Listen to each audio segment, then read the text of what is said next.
Kampanya laban sa mga peke o uncertified products at price adjustments sa iba't ibang produkto sa mga susunod na linggo ating pag-uusapan. Kasama si Attorney Amanda Nograles, Assistant Secretary ng Consumer Protection Group ng Department of Trade and Industry.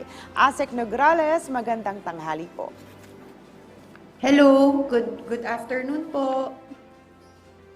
Kamusta po kayo? Okay naman po. Kamakailan po ay sinira at winasak po ng inyong ahensya yung mga uncertified products. Ano po ang detalye tungkol dito, ma'am? Okay, so noong March 15 po, pinagdiwang po natin ang World Consumer Rights Day.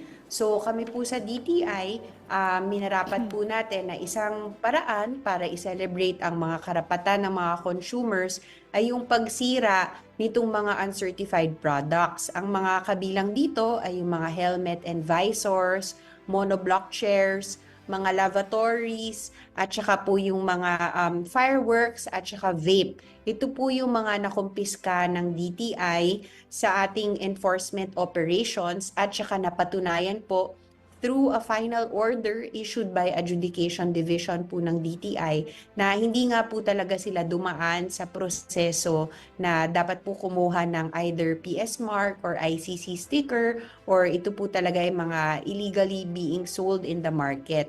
So yan po, nakikita po natin sa video, worth almost 2 million po itong mga produkto na sinira natin dahil hindi po talaga siya pwedeng bumalik sa merkado. Asek, paano po ba na-classify yung uncertified products?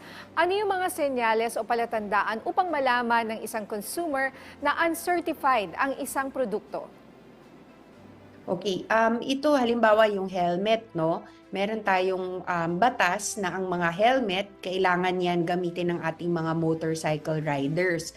Kami naman sa DTI, dahil buhay ang nakasalalay dito, no? Ang mga helmet na to, kailangan may PS mark or ICC sticker bago siya binebenta sa merkado. Itong mga sinira natin na helmet, ito yung mga nakita natin sa merkado, sa retail, being sold without PS mark or ICC sticker.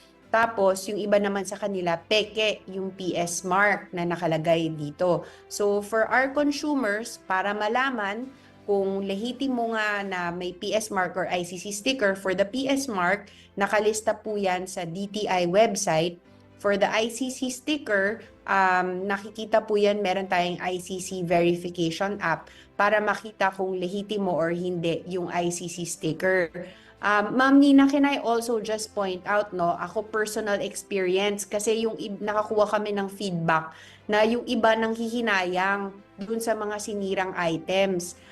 Ako personally, nandoon ako sa destruction. Ilang helmets yung napulot ko, tapos binagsak lang sa semento na biyak. So para sa akin, para sa DTI, delikado ito para sa mga riding public kasi isipin mo kapag sumemplang yung motorsiklo or nahulog ka sa semento, yun lang nahulog lang sa sahig, na-suspend lang siya, nahulog, basag agad. So can you imagine kung nakasakay ka sa motorsiklo tapos yun yung wala ka palang protection.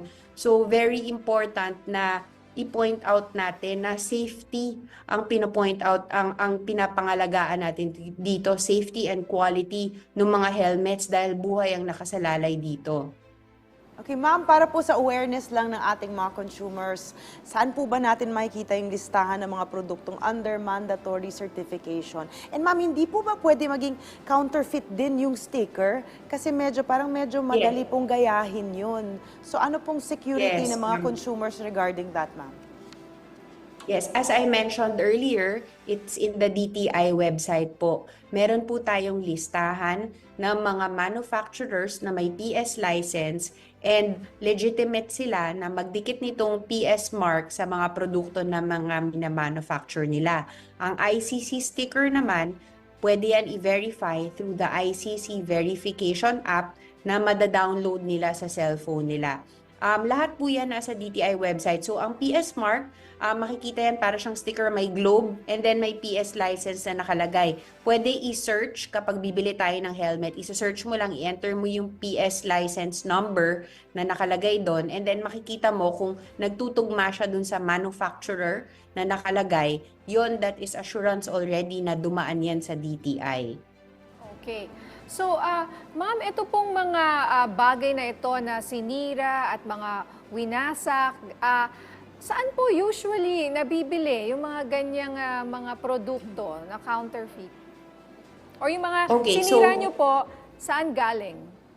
Sino pong mga nagbebenta?